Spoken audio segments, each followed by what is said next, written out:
بسم اللہ الرحمن الرحیم۔ السلام علیکم ناظرین، امید ہے آپ خیریت سے ہوں گے۔ ناظرین، انطاکیہ کی سلطنت کے اکثر شہر فتح ہو چکے تھے، اب صرف قصیر، بغراس اور دربساک باقی رہ گئے تھے، مگر سلطان نے انہیں فتح کرنے سے پہلے قلعہ برزیہ کو سرنگو کرنا ضروری سمجھا، جس کے لٹیرے سپاہیوں نے ایک مدت سے مسلمانوں کو دق کر رکھا تھا۔ یہ کوستان اقامیہ کی جیلوں کے قریب ہیت پہاڑوں پر تعمیر کیا گیا تھا۔ مستطیل شکل کی اس چھوٹے سے قلعے تک پہنچنے کے لیے انتہائی دشوار گزار چڑھائیاں طے کرنا پڑتی تھی۔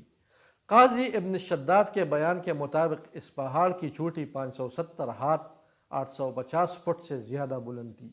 اس سے کچھ فاصلے پر اقامیہ کا مشہور قلعہ تھا، جو مسلمانوں کا سرحدی مورچہ تھا۔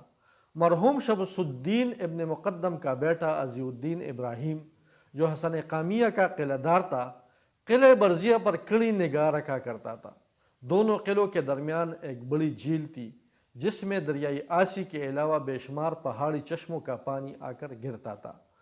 ناظرین، سلطان صلاح الدین ایوبی نے 24 جمادی الثانی 584 ہجری کو اس خوبصورت علاقے میں پڑاؤ ڈالا اور اگلے دن الصبح گھوڑے پر سوار ہو کر چند خواص کے ساتھ قلعے کے گرد و پیش کا جائزہ لیا، تاکہ اس پر بیچ جگہ میں لڑائی کے لیے کوئی مناسب مقام منتخب کرے۔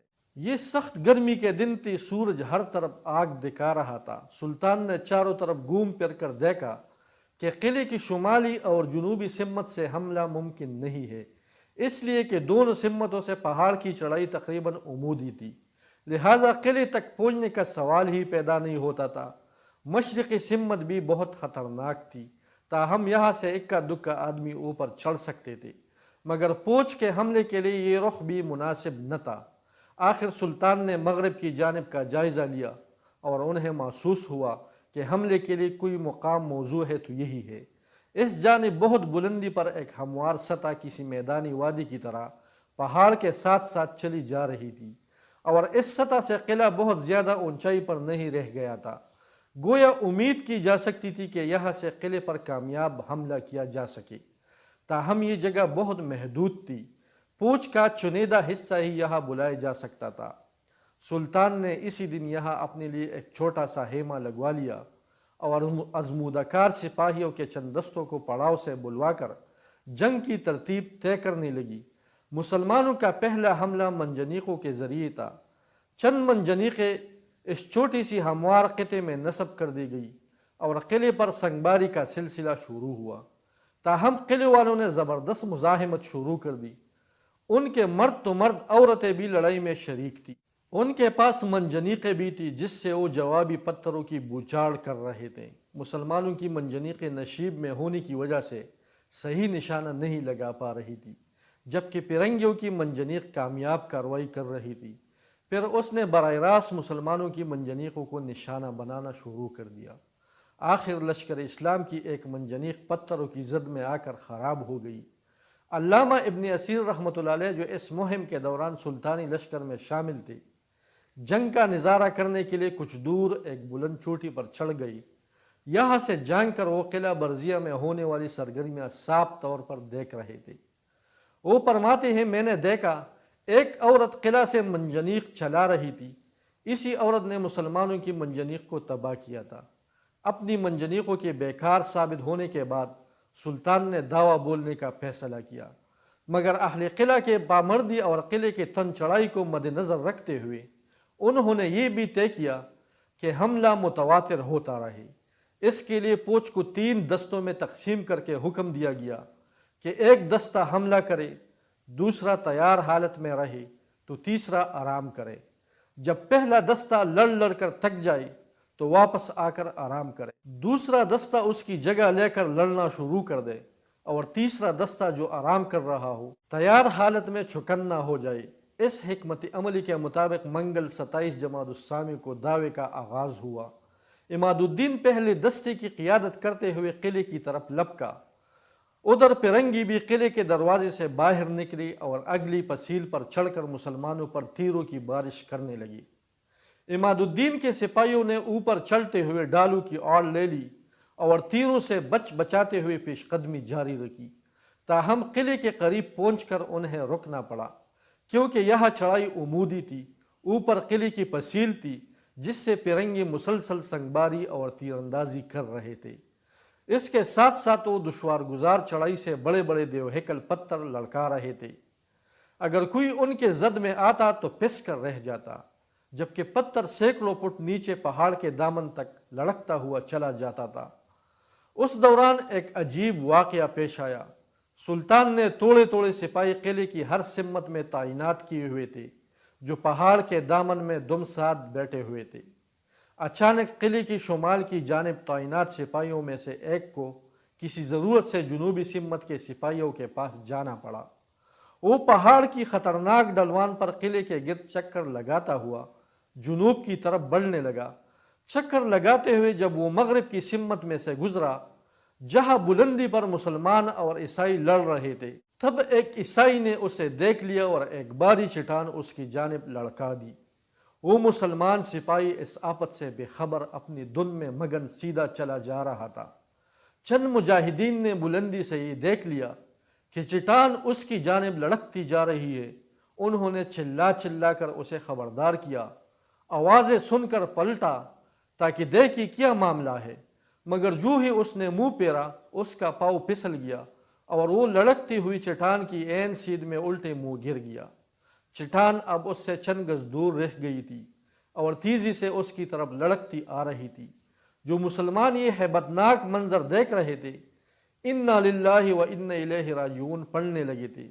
سب کو اس کی موت کا یقین ہو گیا تھا، مگر ایک عجیب بات ہوئی۔ چٹان گڑگڑاتی ہوئی جو ہی اس کے پاس پہنچی، زمین میں گڑے ایک سخت پتھر سے ٹکرا گئی اور فٹ بال کی طرح ہوا میں اچھل کر مسلمان سپاہی سے چند انچ آگے جا گری اور پھر اسی طرح لڑکتی ہوئی گہری کھائیوں میں گم ہو گئی۔ سپاہی نے سر اٹھا کر دیکھا تو اسے ایک خراش تک نہیں آئی تھی۔ وہ دوڑتا ہوا اپنے ساتھیوں سے جا ملا۔ علامہ ابن اسیر رحمۃ اللہ علیہ چشمدید واقعہ تحریر کرنے کے بعد فرماتے ہیں، بزدلوں کی ماں ہلاک ہو، بزدلوں کی ماں ہلاک ہو، جب موت کا وقت متعین ہے تو پھر جہاد کے لیے کیوں نہیں نکلتی؟ اس دن عماد الدین کے سپاہی دوپہر تک آگے بڑھنے کی کوشش کرتے رہے، مگر ان کی کوشش رائے گا گئی۔ ادھر چلچلاتی دوب نے سب کی خلق خوش کر دیے تھے۔ سلطان صلاح الدین اسلحہ زیب تن کی حق و باطل کے سپاہیوں کا معرکہ پوری دلچسپی سے دیکھ رہے تھے۔ سپاہیوں میں کمزوری کے آثار بامتے ہوئے انہوں نے دوسرے دستے کو آگے بڑھنے کا حکم دیا، جو پہلے ہی ہتھیار اٹھائے تیار کھڑا تھا۔ عماد الدین اپنے تکے ماندے سپاہیوں کے ساتھ واپس ہونے لگا، جبکہ تازہ دم سپاہیوں نے ان کی جگہ فوراً سنبھال لی۔ یہ سپاہی سلطان صلاح الدین ایوبی کی خاص فوج کے جوان مرد تھے۔ سلطان صلاح الدین اور ان کے چچا زاد تقی الدین عمر خود ان کی کمان کر رہے تھے۔ معرکہ ایک بار پھر پوری شدت سے لڑا جانے لگا۔ سلطان کے بہادر سپاہیوں نے عمودی چڑھائی چڑھ کر پسیل تک پہنچنے کی سرتوڑ کوشش کی۔ سلطان عقب سے ان کی ہمت بندھا رہے تھے اور انہیں مزید آگے بڑھنے پر برانگیختہ کر رہے تھے۔ خواص سپاہیوں نے حتی الامکان کوشش کی، مگر بے سود۔ پرنگی چٹان کی طرح ڈٹے ہوئے مزاحمت کر رہے تھے اور ان کے تیروں اور پتھروں سے مسلمانوں کو سخت نقصان پہنچا رہا تھا۔ ظہر تک دھوپ کی شدت ناقابل برداشت ہو گئی۔ ادھر مجاہدین لڑ لڑ کر بری طرح جھک گئی اور ان میں سے کئی ہمت ہار کر واپس آنے لگی۔ سلطان یہ دیکھتی ہی ایک لاٹھی اٹھا کر تیزی سے آگے بڑھے، انہیں روکا اور لاٹھی کے اشارے سے واپس لوٹانے لگی۔ اس کے ساتھ ہی انہوں نے تیسرے دستے کو بلند آواز سے پکارا، جو تیار حالت میں حکم ملنے کا منتظر تھا۔ سلطان کی پکار سنتی ہی یہ سپاہی لپکی اور سلطان کے خاص دستے کے ساتھ دعوے میں شامل ہو گئی۔ اتنی دیر میں عماد الدین کے ساتھی بھی آرام کر چکے تھے، وہ بھی کھڑے ہوئے اور حملے میں شامل ہو گئی۔ پسیل کے قریب اسلامی لشکر کے اس اژدہام سے پرنگیوں پر غیر معمولی دباؤ پڑ گیا۔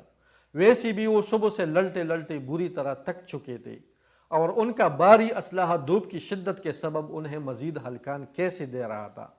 چنانچہ پسیل سے ان کی مزاحمت کمزور پڑنے لگی۔ مسلمانوں کو اس وقت کا انتظار تھا۔ وہ تیزی سے پسیل پر چڑھے اور پرنگیوں سے گتم گتا ہو گئی۔ چند لحظوں کے دس بدس لڑائی کے بعد پرنگی پسیل چھوڑ کر قلعے کی طرف پسپا ہونے لگے۔ مگر مسلمان ان کے پیچھے لگے رہے، اور جب پیرنگی افراتفری کے عالم میں قلعے کے دروازے سے اندر داخل ہو رہے تھے، کئی مسلمان سپاہی بھی اس بگدڑ سے پیدا اٹھا کر ان کے ساتھ اندر گھس گئی۔ دراصل سلطانی پوچھ کے کچھ خیمے مشرق کی طرف بھی تھے، مگر اس جانب سے حملے کا کوئی خطرہ نہ دیکھ کر تمام پیرنگی مغربی محاذ کی طرف متوجہ تھے اور اپنی پوری قوت اس طرح جھونک چکے تھے۔ مشرقی سمت کے مسلمانوں نے موقع سے پیدا اٹھا لیا اور دشوار گزار چٹان پر چڑھ کر پہلے قلعے کی مشرقی اور پھر دیگر سمتوں سے بھی اندر داخل ہونے لگی۔ اتنی دیر میں مغربی دروازے سے پیرنگیوں کے تعاقب میں آنے والے مسلمان سپاہی بھی اندر گھس چکے تھے۔ ان سب نے مل کر دونوں طرف سے پیرنگیوں کو تلوار کے دار پر رکھ لیا۔ پیرنگی ہر طرف سے سمٹ کر آخری کوشش کی طور پر پہاڑ کی چوٹی پر بنے ایک برج میں خیمہ زن ہو گئی۔ اس چوٹی کے ایک گوشے میں بہت سے مسلمان قید تھے، جنہیں بیڑوں میں جگڑ کر رکھا گیا تھا۔ قیدیوں نے ارد گرد سے مسلمانوں کی تکبیریں سن کر جواب میں پوری آواز سے نعرہ تکبیر بلند کیا۔ اتنے قریب سے نعرے کی گونج سن کر چوٹی کی برج میں مورچہ زن پیرنگیوں کو غلط فہمی ہو گئی کہ سلطان کے سپاہی چوٹی تک آ چکے ہیں اور یہ تکبیریں وہ بلند کر رہے ہیں۔ اس سے پیرنگیوں کی ہمت جواب دے گئی اور انہوں نے ہتھیار ڈال دیے۔ سلطان کے سپاہیوں نے ان سب کو قیدی بنا لیا۔ ان میں قلعہ برزید کا حاکم، اس کے بیوی بچے اور داماد بھی شامل تھے۔ مسلمان سپاہیوں نے قیدیوں کی تقسیم کے دوران انہیں بھی باہم بانٹ لیا تھا۔ سلطان کو اس کا علم ہوا تو فوراً انہیں تلاش کروایا اور ان کے مالک سپاہیوں اور امراء کو خطیر رقمیں دے کر انہیں ان سے خرید لیا۔ یہ کل 17 افراد تھے۔ ناظرین، اس ویڈیو کے بارے میں آپ کا کیا رائے ہے؟ اپنا رائے ہمارے ساتھ کمنٹ باکس میں لازمی شیئر کریں۔ اگر چینل سبسکرائب نہیں کیا تو مہربانی کر کے چینل کو لازمی سبسکرائب کریں تاکہ آپ کو اسی طرح تاریخی ویڈیو بر وقت مل سکے۔ اپنے اور اپنے ارد گرد کے لوگوں کا خاص خیال رکھیے۔ السلام علیکم۔